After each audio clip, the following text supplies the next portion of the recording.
So, things aren't exactly going to plan for Ruben Amorim at Manchester United. He's been here for 10 games, we've only won 4, we've drawn 1 and we've lost 5. Not exactly the new manager bounce that we were hoping for, is it? There are a lot of problems currently at Manchester United. There are tactical issues, there are personnel issues, there are profile issues. There's a lot going wrong for United currently. Today I thought we would take a bit of a look, a bit of a breakdown of actually what those problems are, because once we've addressed the problems, then in the future we can improve.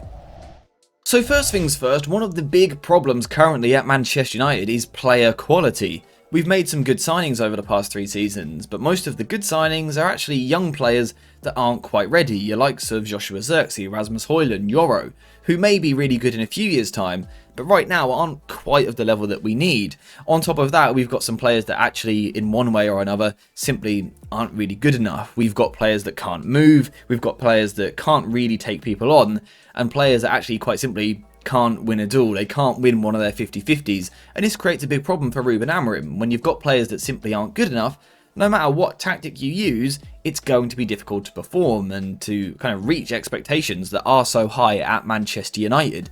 The other problem we've got with the players is not just the pure quality, but actually the profile as well. For example, we lack left-footers in the team, we lack explosive players in the team. There are a lot of problems. However, there are also tactical issues as well. So if we're looking at things from a more tactical point of view, we have seen change from Manchester United under Ruben Amorim. When we play with 11 men in the Premier League, we are starting to dominate games, we are starting to control games, certainly in terms of controlling possession. You know, we are keeping the ball much better, and we are able to move the ball from back to front, etc, etc. However, because we are becoming a more possession-dominant team, we are seeing new problems in the squad. If you like, new problems are being exposed. And one of the big problems is that all day long we can control the ball and we can knock it side to side, but actually progressing the ball and creating chances is much more difficult. And what we are seeing a lot of, I'll say it again, is the horseshoe. What is the horseshoe? Well, it's a common theme in back 3 formations, where a wing-back will have the ball, he'll see he can't go forward, so he'll pass it backwards, then we'll go across the pitch, we'll go to the other side and have a look over here. But guess what? We can't progress down this side, so what we do is we turn around and we go back and we just kind of keep doing this. We end up horseshoeing around the back and you don't end up ever really progressing the ball. So this is one of the main problems that Manchester United have got currently. The question is, why can't we progress the ball? You know, it's one thing to point it out, but the question is, why? Why can't we move the ball forward? Well, we'll start off in the centre of the pitch, looking at Ugarte, Kobbie Mainoo, Amad and Bruno Fernandes. Are any of these elite-level progressive passes? No. Bruno Fernandes probably is, to be fair. He is a player who can move the ball forward through the lines, but at the moment he's playing a little bit higher up the pitch. In terms of deeper areas, Kobbie Mainoo and Ugarte, are either of them players that regularly play straight line passes through the lines to cut open the opposition? Truth be told, they're not. Now, eventually under Ruben Amorim, we will see patterns of play that will help this. We will see, due to lots of time on the training pitch, we will see patterns emerging where, almost on a game-to-game basis, you will see the same set movement, where we move the ball in a certain way, and that will really help the players. It will remove a lot of the decision-making from the individual, because the structure, the formation, the philosophy will almost do a lot of the work for them. So eventually, we will see progress in these areas, but at the moment, we're not going to see it because we haven't had time on a training ground, and individually, we don't really have the players for it. A little bit higher up the pitch, the inside forwards, do we have players that want to receive the ball in tight spaces with their back to goal? Again, not really. Bruno Fernandes in particular is a player that prefers to operate in space, not tight spaces. He doesn't like a defender right on him. He's not someone who can take his man on and dribble past him. And Amad, I think, is a really good dribbler from out wide, and he's really good when he moves inside. But when he actually starts there, he has a bit of a problem, because often it is a centre-back arriving onto him. He doesn't have the physicality always to hold the ball, and it's making it really difficult for United to progress through the middle. And that means we have to progress the ball out wide. Now, relying on progressing the ball out wide isn't actually a problem. We can see that pretty much every team in the Premier League relies on this. Almost every team plays down the flanks, and the reason for that is because there is more room. Teams keep the middle of the pitch really compact, really tight and congested. It's difficult to move the ball through that. Out wide, you tend to get a bit more room, which is why we see so much ball progression in these areas. However, currently, Manchester United are also struggling with this, and the question is why? Well, it is the 2 wide diamonds. You've got the players playing in the left-hand side, the left side diamond, and of course also the right side diamond. When we look at the players and the profiles in these positions, you want to see pace, you want to see ball carrying, you want to see dribbling, and you want to see creativity. Look at the left-hand side. Do you see pace, ball carrying and dribbling? You don't. You don't. Look at the right hand side. Do you see that pure creative outlet down the right hand side of the pitch? No, this is the problem. Manchester United don't have two balanced wide diamonds and it causes a real problem. Tactically, we have an overload in this area. We often have the extra man compared to the opposition. But if simply we don't have the combination of profiles to actually, exploit this, we're going to struggle to progress the ball out wide. And this is one of the problems which has become very apparent recently, particularly with Mazraoui and Dalot playing as wing-backs. These two, they're great players, right? For full-backs, they're technical, they're good on the ball.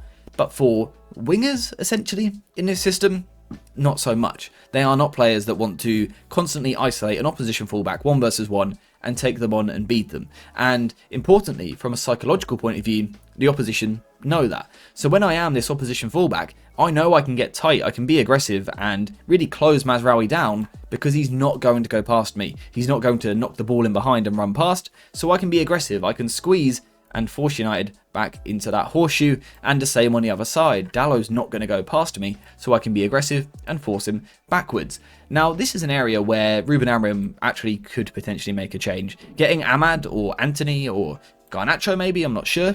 But getting a winger at wingback would change a lot, because suddenly when Ahmad receives the ball, teams don't want to be quite so aggressive because they're scared of him. And what they will do is, they'll just back off a yard. They'll just give him a little bit of space because they don't want to be destroyed by him. They don't want to look silly. They don't want to be embarrassed. So they will just give him a little bit of room. The second he's got a little bit of room, he's not forced backwards anymore. And we're out of the horseshoe. And suddenly he's got a bit of time and he can face forward, which is what Manchester United need to try and do more regularly. Get players out wide specifically, facing forward. Then we will see the benefit of our wide diamond, because again, in this position here, with the centre-back struggling with a striker, we are 4 versus 3, and it is the same on the other side as well. We just actually need to get ourselves facing forward rather than backwards, and I think a change of personnel at wing-back is a way that we can do that. Moving a more natural winger to wing-back would also help us in the final third as well. You see, when we are able to progress the ball, we get into the final third. Look at the profiles we've actually got. Look at the players we've got in the attack. We've got 2 fullbacks who are average at best when it comes to creating chances. We've got a young, fairly raw winger in Ahmad. We've got Bruno Fernandes, who, to be fair, is a great creative outlet. And we've got a very young, raw striker who is far from the finished article. Of course, we're not going to score a lot of goals with that front 5. There's a lack of threat. There's a lack of players that can take someone on. We've got 1 winger in the whole team at the moment. That's a problem. Moving someone like Ahmad to wing-back does address it a little bit. It does give us that extra dribbling player, because we can now take out someone like Mazraoui and perhaps get, I don't know, maybe a Garnacho into the team, although I can't actually find him at the moment. There you go, we've got Garnacho into the team. Smooth process. But suddenly we've got an extra winger. We do have a bit more attacking threat. I think this change is something that Ruben Amorim needs to do. I also think we need a slight tinker off the ball as well. Now, when it comes to the off-the-ball side of things, I do think Manchester United have improved drastically under Ruben Amorim. I know we've conceded a lot of goals, but generally I think we are better. We are more compact. We defend as a team. We squeeze high as a team. We sit in the block as a team. We are together. This isn't an attack and a defence. This is connection. Manchester United, generally speaking, are defending well.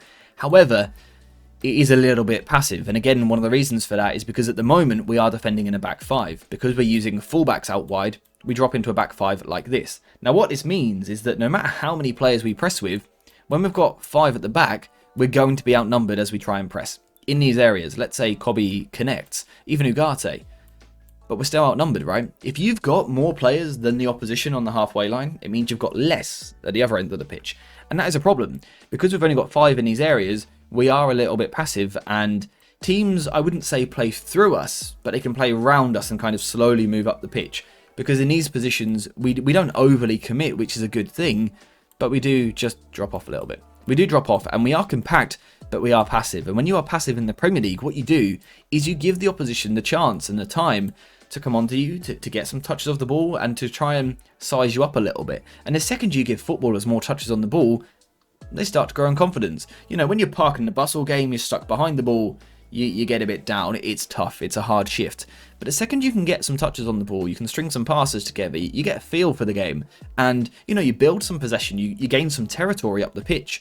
Suddenly, you've got a bit of confidence and you feel you can do things and you can take players on.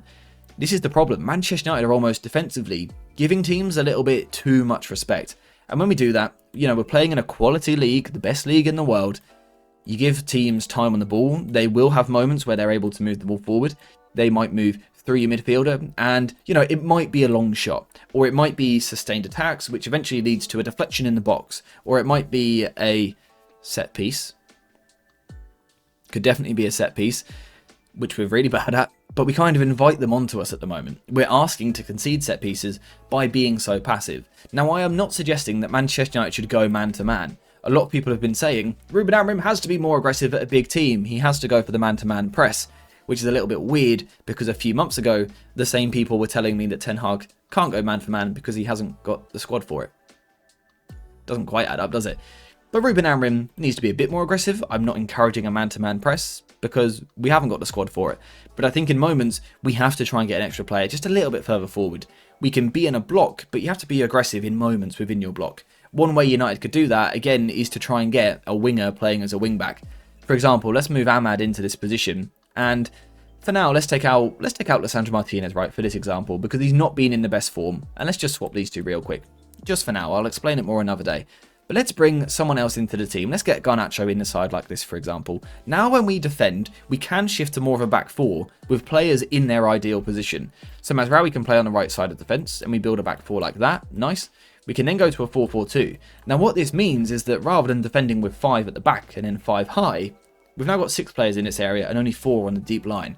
Now we're still not man-to-man, but we're just being a bit more aggressive by committing that extra player. And if we do that more regularly, we will overturn possession more, we'll win the ball back.